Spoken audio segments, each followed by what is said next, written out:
Welcome to Pratap classes. दोस्तों, Pratap classes के YouTube channel पर आपका स्वागत है। आज है 25 जुलाई 2025 और 25 जुलाई 2025 के जितने भी इंडिया और वर्ल्ड के जो करंट अफेयर्स के क्वेश्चन बनते हैं, आज उनका अपने डिस्कशन करेंगे। पूरा वीडियो ध्यान से देखना और लास्ट में आपसे क्वेश्चन पूछूंगा जिनके जवाब आपको कमेंट बॉक्स में देना होगा। आज अपने पढ़ेंगे चीन द्वारा निर्मित यह विश्व का सबसे बड़ा जल विद्युत बांध, देश की पहली खनन पर्यटन परियोजना किस राज्य ने शुरू की और बेस्ट मैजिक क्रिएटर का अंतर्राष्ट्रीय पुरस्कार किसने जीता है, इनकी आज हम चर्चा करेंगे पूरे लेटेस्ट न्यूज़ के साथ। डेली आपको सुबह ये करंट अफेयर्स की क्लास आपको मिलती है। तो करते हैं स्टार्ट आज की क्लास। सभी साथी एक बार करेंगे सेशन को लाइक शेयर। सभी साथियों को गुड मॉर्निंग, प्यार भरा नमस्कार। सबसे पहले हम करेंगे कल के क्वेश्चनों को रिवाइज। कल हमने पढ़ा अपाचे AH-64E अटैक हेलीकॉप्टर किस प्रमुख कंपनी द्वारा तैयार किया गया, वो है बोइंग कंपनी। MiG-21 लड़ाकू विमान की जगह कौन सा विमान भारतीय वायुसेना में शामिल किया जाएगा, तेजस MK-1A। हेनले पासपोर्ट इंडेक्स के अनुसार भारत ने वैश्विक पासपोर्ट रैंकिंग में कौन सा स्थान प्राप्त किया, 77वां। पुमेव सेफ्टी इंडेक्स 2025 में भारत ने कितने देशों में 66वां स्थान प्राप्त किया है, ये क्या 147 देशों में। प्रति मतदान केंद्र 1200 से कम मतदाताओं वाला पहला राज्य बना है, वो बन चुका है बिहार। नौसेना के लिए 8वां पनडुब्बी रोधी जहाज को क्या नाम दिया गया, वो दिया गया है अजय। यूनेस्को से अमेरिका ने तीसरी बार हटने का निर्णय क्यों लिया, क्योंकि यूनेस्को द्वारा फिलिस्तीन को पूर्ण सदस्यता देना। तो ये थे कल के क्वेश्चनों का रिवाइज हमने कर लिया है। ये अपनी वार्षिक करंट अफेयर्स 2025 की टेस्ट सीरीज है, मात्र 50 रुपये के अंदर। जैसे इसमें आपको डेली क्लास सुबह मिल जाती है, शाम को इसके अंदर आपको टेस्ट भी मिल जाता है। डेली टेस्ट मिल जाता है, डेली PDF मिल जाती है इसके अंदर। अब कई विद्यार्थी पूछते हैं सर इस क्लास की PDF कहाँ मिलेगी। PDF आपको यहाँ पे ऐप में मिलती है। ये 50 रुपये में टेस्ट सीरीज ले लेना, डेली क्लास की PDF आपको यहाँ पे मिल जाती है। वीकली टेस्ट मिल जाता है, मंथली टेस्ट और मंथली PDF मिलती है, जिसका प्रिंट निकाल के अच्छे तरीके से आप अध्ययन कर सकते हो। तो करते हैं स्टार्ट आज की क्लास। सभी विद्यार्थी एक बार लाइव जुड़ चुके हैं तो वो करते हैं एक बार सेशन को लाइक शेयर। सभी साथियों को गुड मॉर्निंग। पहला क्वेश्चन आपके सामने आज की क्लास का, हाल ही में किस देश ने ब्रह्मपुत्र नदी, इसको बोलते हैं यारलुंग तसांगपो, पर दुनिया का सबसे बड़ा बांध बनाने की योजना बनाई है। तो ब्रह्मपुत्र नदी के तो बारे में आप जानते ही हो। तो ये ब्रह्मपुत्र नदी है, इसको चीन के अंदर बोलते हैं यारलुंग तसांगपो। यहाँ पर दुनिया का सबसे बड़ा बांध बनाने की योजना बनाई है चीन ने। ये देखो आपके सामने तस्वीर ने, चीन ने अब क्या है, जो ब्रह्मपुत्र नदी आपने देखी होगी, तो चीन है ब्रह्मपुत्र नदी पर है दुनिया का सबसे बड़ा बांध बनाएगा। अब देखो इसके बारे में पूरी डिटेल। स्थान याद रखना, यह बांध तिब्बत स्वायत्त क्षेत्र में यारलुंग तसांगपो नदी यानी कि ब्रह्मपुत्र नदी का तिब्बती नाम पर यह बनाया जा रहा है। यानी कि तिब्बती नाम है ये ब्रह्मपुत्र नदी का, इस पर यह बांध बनाया जाएगा। दुनिया का सबसे बड़ा बांध है, चीन द्वारा निर्मित यह विश्व का सबसे बड़ा जल विद्युत बांध होने की परियोजना है। तो जल विद्युत बांध है, ध्यान रखना। और किस नदी पर, ब्रह्मपुत्र नदी पर। इस बांध को मोतो जल विद्युत परियोजना के नाम से भी जाना जाता है। जो ये बांध है ये किस नाम से जाना जाता है, मोतो जल विद्युत परियोजना के नाम से जानते हैं। इसमें लगभग 1.2 ट्रिलियन युआन यानी कि लगभग 167 अरब अमेरिकी डॉलर की लागत से यह मेगा परियोजना चीन के 3 गोर्जेस डैम से अधिक स्वच्छ ऊर्जा उत्पादन का लक्ष्य रखती है। इसका टारगेट यही है कि ब्रह्मपुत्र नदी पर यह बांध बनाया जाएगा, तब ये क्या काम करेगा भी, लगभग जो ये परियोजना है वो क्या है, चीन को अधिक से अधिक स्वच्छ ऊर्जा उत्पादन का लक्ष्य रखेगी। तो विद्युत उत्पादन यानी कि जल विद्युत बांध बनाने की ये परियोजना है और चीन ने इसका निर्माण किया, यानी कि बनाया जा रहा है इसको ब्रह्मपुत्र नदी पर।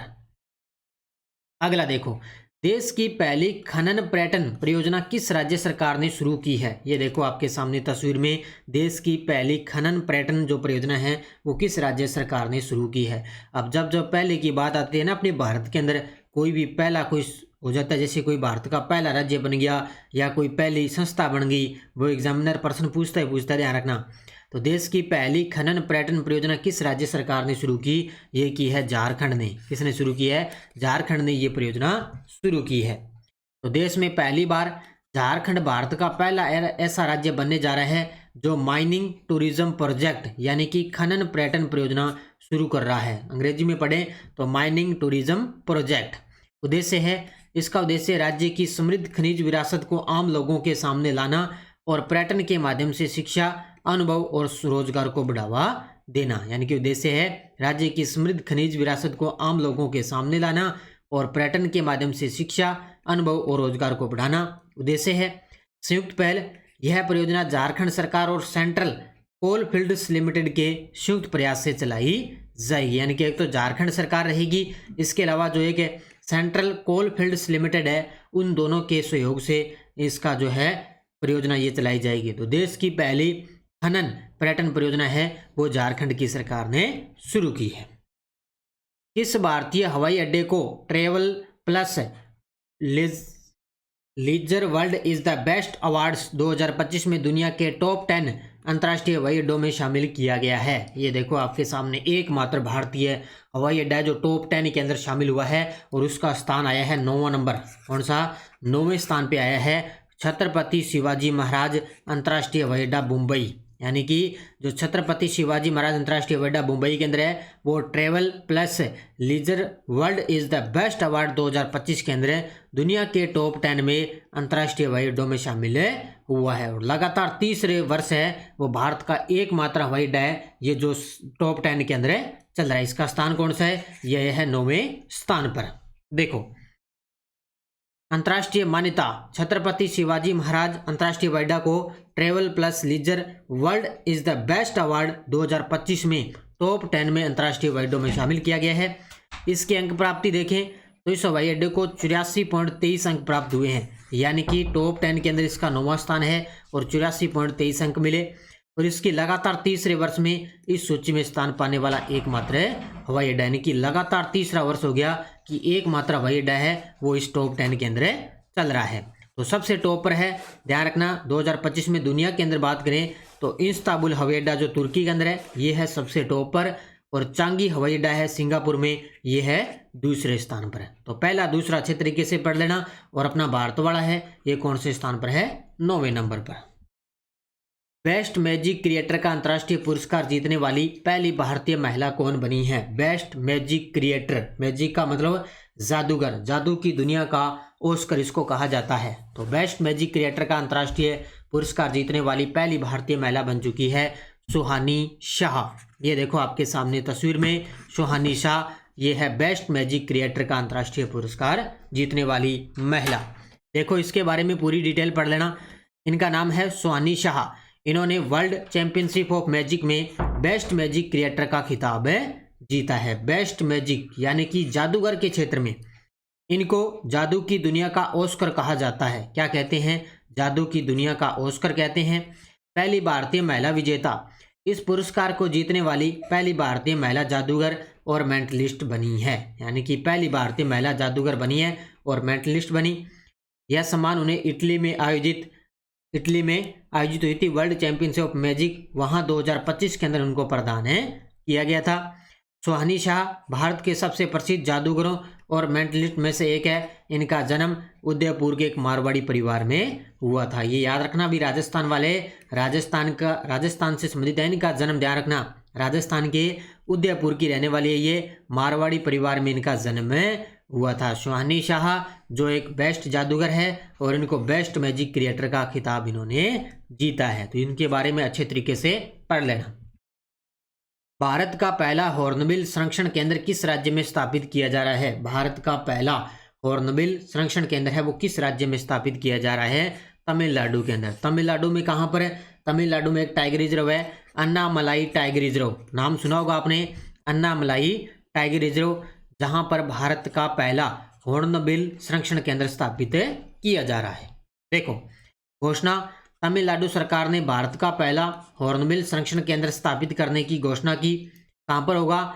यह केंद्र अन्नामलाई टाइगर रिजर्व तमिलनाडु में स्थापित किया जाएगा। अन्नामलाई टाइगर रिजर्व में स्थापित। उद्देश्य क्या है?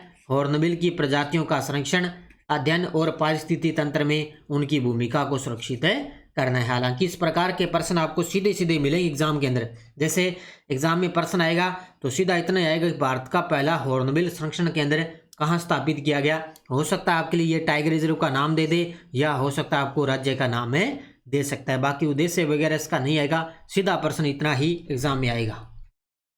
भारत का सबसे बड़ा हरित हाइड्रोजन संयंत्र कहाँ स्थापित किया जा रहा है। भारत का सबसे बड़ा हरित हाइड्रोजन संयंत्र कहाँ स्थापित किया जा रहा है। आज की क्लास बड़ी गजब की है, ध्यान रखना, अच्छे तरीके से आने वाले एग्जाम में प्रश्न टपकेंगे आज की क्लास में से ही। तो भारत का सबसे बड़ा हरित हाइड्रोजन संयंत्र कहाँ स्थापित किया गया। पानीपत रिफाइनरी हरियाणा के अंदर। Option number B, Panipat refinery Haryana के अंदर भारत का सबसे बड़ा हरित हाइड्रोजन संयंत्र स्थापित किया गया है। इंडियन ऑयल कॉरपोरेशन लिमिटेड, आपने नाम सुना होगा, इंडियन ऑयल कॉरपोरेशन लिमिटेड जो कि पानीपत रिफाइनरी है वहां पर इसको बनाया जा रहा है। देखो डिटेल, भारत का सबसे बड़ा हरित हाइड्रोजन संयंत्र पानीपत हरियाणा में। स्थापना स्थल, यह संयंत्र Indian oil corporation limited IOCL की पानीपत रिफाइनरी के अंदर ये बनाया जा रहा है, यानी कि जो इंडियन ऑयल कॉरपोरेशन लिमिटेड है उसकी रिफाइनरी है पानीपत हरियाणा में, वहां पर यह भारत का सबसे बड़ा हरित हाइड्रोजन संयंत्र बनाया जा रहा है। L&T की पूर्ण स्वामित्व वाली सहायक company L&T energy green tech limited Bharat का अब तक का सबसे बड़ा ग्रीन हाइड्रोजन प्लांट स्थापित करने जा रही है। यानी कि कंपनी है, ध्यान रखना, L&T green energy green tech limited, ये क्या है, ये भारत का सबसे बड़ा ये ग्रीन हाइड्रोजन प्लांट स्थापित कर रही है। उत्पादन क्षमता, इस संयंत्र की क्षमता रहेगी 10,000 टन प्रति वर्ष हरित हाइड्रोजन उत्पादन की रहेगी। कितनी रहेगी, यानी कि 10,000 टन प्रति वर्ष हरित हाइड्रोजन उत्पादन की रहेगी। प्रत्येक वर्ष है वो 10,000 टन हाइड्रोजन उत्पादन की जाएगी। तो भारत का सबसे बड़ा हरित हाइड्रोजन संयंत्र है पानीपत हरियाणा में। दिल्ली सरकार ने ओलंपिक स्वर्ण पदक विजेताओं को दी जाने वाली प्रोत्साहन राशि को 3 करोड़ से बढ़ाकर अब कितनी कर दी है। गजब का प्रश्न है ये भी। तो दिल्ली सरकार ने ओलंपिक के अंदर जो स्वर्ण पदक विजेता है उसको पहले राशि दी जाती थी 3 करोड़ रुपए, अब इसको बढ़ाकर कर दिया 7 करोड़ रुपए। कितना कर दिया, 7 करोड़ कर दिया। किसकी बात हो रही है, स्वर्ण पदक विजेता। और रजत पदक के लिए 5 करोड़, रजत पदक जीतेगा उसको 5 करोड़ दिए जाएंगे और कांस्य पदक जीतेगा उसको 3 करोड़ दिए जाएंगे। देखो पहले स्वर्ण पदक विजेताओं को 3 करोड़ दिए जाते थे, लेकिन अब कितने दिए जाएंगे, 7 करोड़। तो योजना का नाम, यह निर्णय मुख्यमंत्री खेल प्रोत्साहन योजना के अंतर्गत लिया गया। जो ये घोषणा करी है ना इन्होंने, वो किस योजना के तहत करी है, मुख्यमंत्री खेल प्रोत्साहन योजना के तहत। नगद पुरस्कारों में भारी वृद्धि, पहले ओलंपिक स्वर्ण पदक विजेताओं को 3 करोड़ की राशि दी जाती थी, अब इसे बढ़ाकर 7 करोड़ कर दिया है। और रजत पदक के लिए 5 करोड़ और कांस्य पदक के लिए 3 करोड़ की राशि दी जाएगी। उद्देश्य खेलों में उत्कृष्टता को बढ़ावा देना और युवा खिलाड़ियों को प्रोत्साहित और सशक्त बनाना है। यानी कि इससे क्या है, जो खिलाड़ी है उनको प्रोत्साहन मिलेगा, जो स्वर्ण पदक जीतेगा उनको प्रोत्साहन मिलेगा भी, हाँ अब 3 करोड़ से बढ़ाकर उनको 7 करोड़ कर दी। गोवा शिपयार्ड लिमिटेड द्वारा भारतीय तटरक्षक बल के लिए स्वदेशी डिजाइन वाले प्रदूषण नियंत्रण पोत समुद्र प्रचेत का जलावतरण कहां पर हुआ है। ये देखो आपके सामने तस्वीर में, गोवा शिपयार्ड लिमिटेड द्वारा भारतीय तटरक्षक बल के वर्तमान में 26वें महानिदेशक हैं, याद रखना परमेश शिवमणि। कौन है, परमेश शिवमणि। तो इन्होंने स्वदेशी डिजाइन वाले प्रदूषण नियंत्रण पोत समुद्र प्रचेत का जलावतरण कहां पर किया, वास्को डी गामा गोवा के अंदर। नाम से पता चल रहा है कहां पर किया है, गोवा के अंदर। तो निर्माता इकाई रक्षा क्षेत्र की सार्वजनिक क्षेत्र की कंपनी गोवा शिपयार्ड लिमिटेड ने इसे डिजाइन और निर्मित किया। गोवा की लिमिटेड ने इसको डिजाइन किया।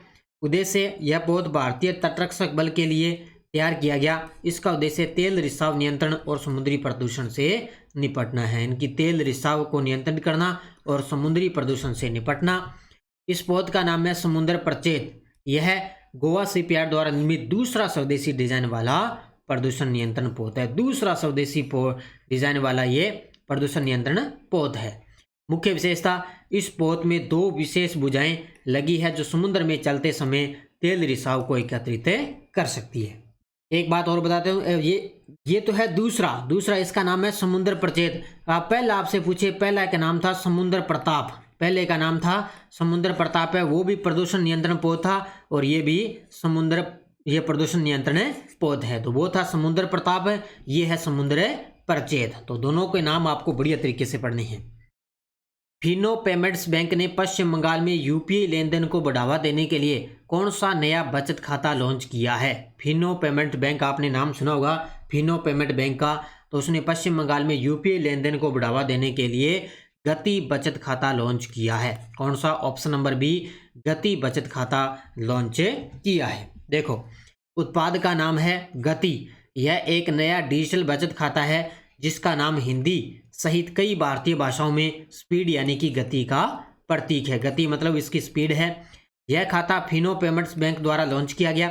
उद्देश्य है पश्चिम बंगाल के ग्रामीण और अर्ध शहरी क्षेत्रों में यूपीआई लेन देन की पहुंच और उपयोग को बढ़ावा देना है। तो पश्चिम बंगाल के जो ग्रामीण और अर्ध शहरी लोग हैं ना, उनको इस यूपीआई लेन देन की पहुंच और उपयोग को बढ़ावा देना, ये इसका मुख्य रूप से उद्देश्य है।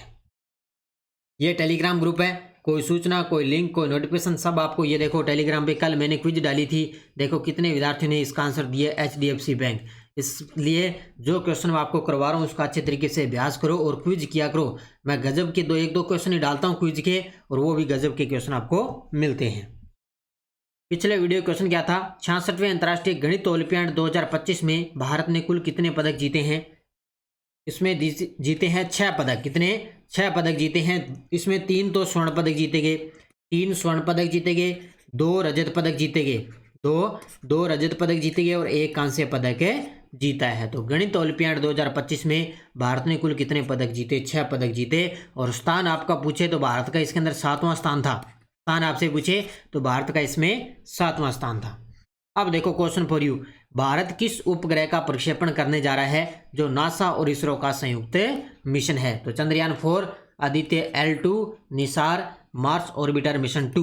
तो ये कब लॉन्च करेगा? नासा और इसरो का ये संयुक्त मिशन है। तो ये बता देना, तारीख भी मुझे बता देना कमेंट बॉक्स के अंदर।